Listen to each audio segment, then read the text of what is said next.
The holy days are approaching real soon. And I know we can't wait. I mean, we've been through a little bit of a winter, all the so-called holidays that we've been dealing with. We're still kind of like in the middle of what I like to call the Saints' days, the Saint holidays. And of course, we already had some of the pre-Easter festivals beginning last week. And we went through St. Valentine and St. Patrick and Joseph are coming up here real soon. St. Joseph's Day is he's the saint for the Italians. They make a big festival about it. It's like 2 days after St. Patty's Day. And on St. Patty's Day, everybody's a little bit more familiar with that, of course. St. Patrick's Day, everybody is Irish on that day. Is there anyone here of Irish descent today? Oh, wow, I got a whole... Everybody. Okay. Well, today I would like to introduce you to the real Patrick. I want to teach you a little bit about the man behind the myth today. We're going to talk about the man they call St. Patrick. When you think of St. Patrick's Day, many picture wearing green, three-leaf clovers, the shamrock, leprechauns, green beer, and corned beef. But do any of those things really have anything to do with Patrick himself? What do we know about St. Patrick?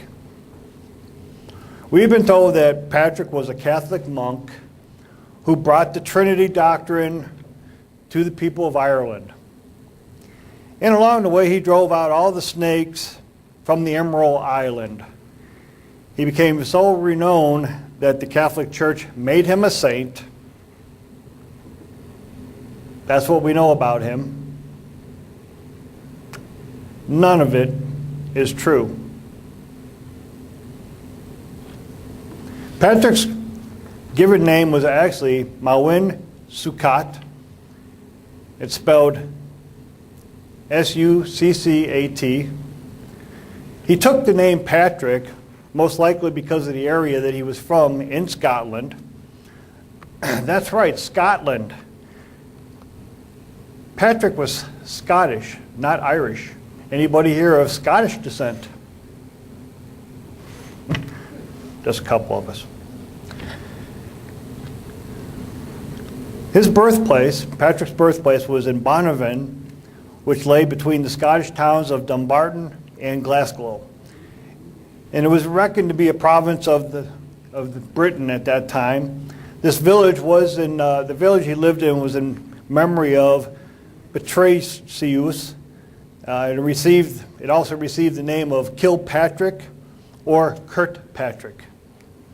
His father was a deacon in the village church, and which gave him careful education. And this is according to Dr.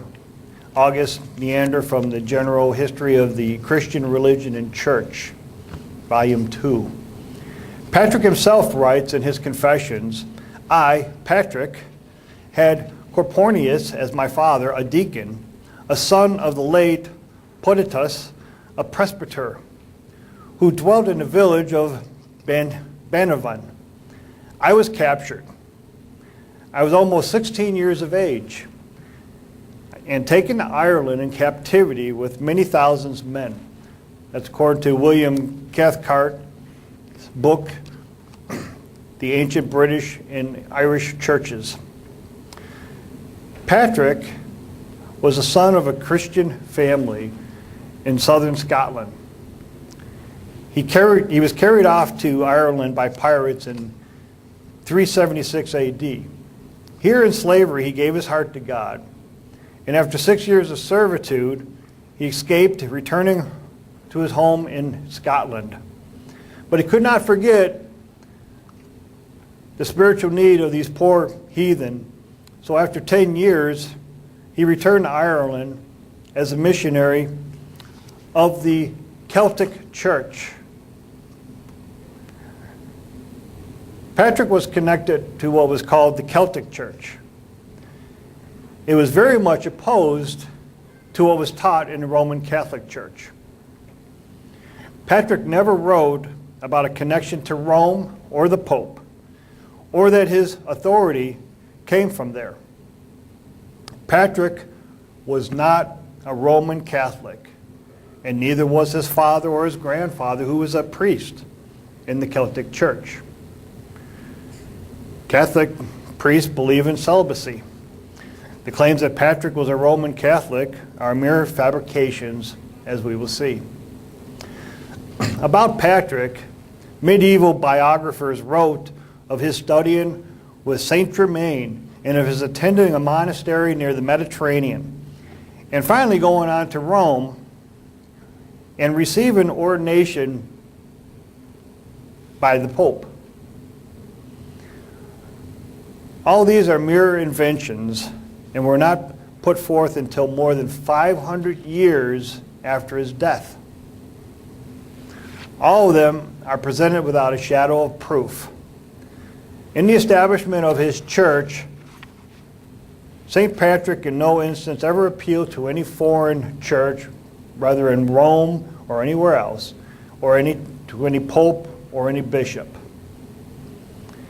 Now the Catholic priest Jocelyn and others, they put forth their fabrications a full 500 years after his death, as I said. In regards to his studying with St. Germain at Tours and of his going to Rome for ordination, all these stories were invented in the 10th and 12th century. Jocelyn, who wrote the fullest book about the saint, about 1130 AD, tells the story that Patrick bringing Irish church into that of Rome. He represented St. Patrick in the early Church of Ireland in the 5th century as an exact model to his own in the 12th century. This life of the saint was readily received and adopted as the only true one by the Roman Catholic Church, what this man wrote about it. And it has ever been the storehouse from which numerous and papal biographers have drawn their materials from. After the publication and general reception of the book, there was no hesitation in full acknowledgement of all the Irish Christians and of St. Patrick among them. Remember the notion that he drove out all the snakes from Ireland?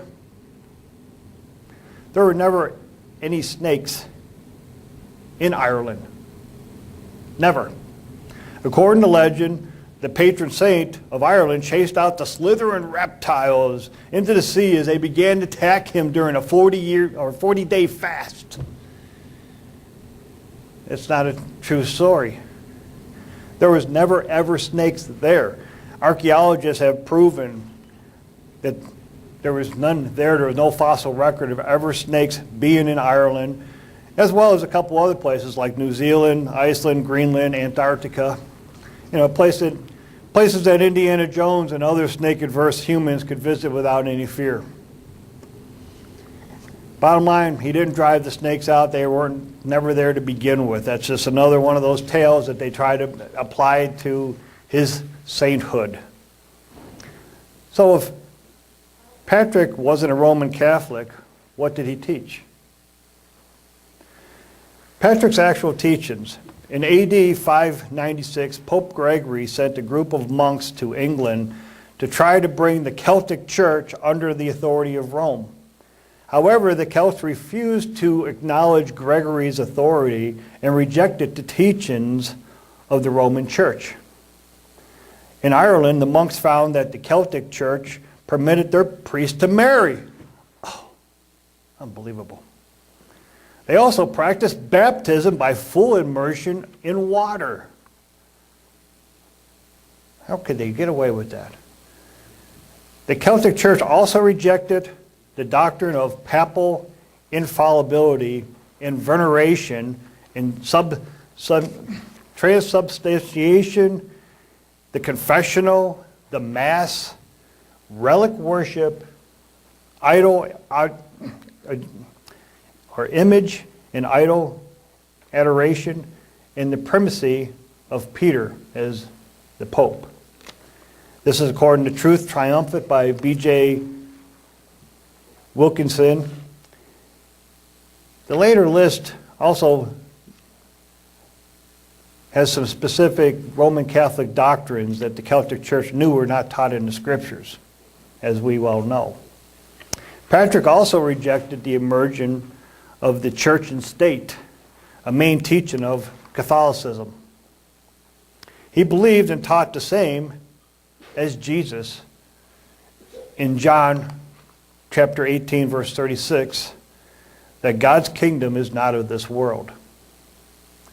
The Celtic Church had local ecclesiastical councils and kept, let's wait for this, and kept Saturday as a day of rest. That's according to A.C. Flick, The Rise of the Medieval Church book. In this matter of Saturday Sabbath rest, Dr. James C. Moffat wrote that they, the Celtic churches, obeyed the fourth commandment, the Sabbath commandment, literally upon the seventh day of the week. That's in his book, The Church in Scotland. Patrick and the Celtic Church observed the other festivals of the eternal, as they called them, in Leviticus 23. They believed human beings were mortal. That is, they rejected the teachings of an immortal soul and the doctrine of going to heaven or hell. Patrick and the Celtic Church rejected the Trinity doctrine. So much about the shamrock story and the four-leaf clover as a symbol for the Trinity, not Patrick's teaching. There's something they added to him. They also followed the food laws of Leviticus 11. They refused the veneration of saints or the worship of Mary and believed that only Jesus Christ is our mediator. It's according to Leslie Harden in the Celtic Church in Britain, and also in B.J. Wilkinson's book, The Truth Triumphant. Patrick refused the veneration of saints or the honoring of saints. So can you imagine when he's resurrected, probably in the first resurrection, how he feel about himself being venerated and honored as a saint? Oh, by the way, the Roman Catholic Church never officially made him a saint. When they decided to give sainthood to all of Ireland or something like that, it just kind of went on to him, but they never officially recognized him as a saint. So much for the whole St. Patrick thing there. So what else did the Celtic Church and Patrick teach? They had a long history before the Catholic Church pushed deeper into England and Scotland and Ireland. Celtic writings speak of individuals coming from Asia Minor who brought with them the doctrines they received from John, Paul, Philip, and other apostles of Jesus. A Catholic father, Bede, who lived in the mid-700 AD, wrote about the Celtic Church. They ignorantly refused to observe our Easter, on which Christ was sacrificed, arguing that it should be observed on the Hebrew Passover on the 14th of the moon. That's according to Father Bede in his Historical Ecclesiastica book. Wherever Patrick went, he left an old Celtic law book, Liber ex lege Mois, otherwise known as the Book of the Law of Moses, along with other books of the Gospel. The Liber begins with the Decalogue, the Ten Commandments, and continues with selections from the Torah, citing Exodus 23, verses 1 through 19, which is part 4 of the Liber, emphasizing that the Sabbath is to be kept along with the 3 annual feasts. Part 5 notes that according to Exodus 31:13, the Sabbath is a sign of God's people. Patrick practiced laying on of hands after baptism for the receipt of the Holy Spirit. Not the Patrick you expected to hear about. So, what about St. Patrick's Day? As it is currently celebrated, St. Patrick's Day actually has nothing to do with the historical man, Patrick. Many Christian holidays are a mixture of truth and error. Because of this, most people don't realize the true history or the purpose of the day. The modern day celebration of St. Patrick is not an Irish custom that was celebrated in Ireland. It started here in the United States. It actually began right here, celebrating it. So just remember that St. Patrick,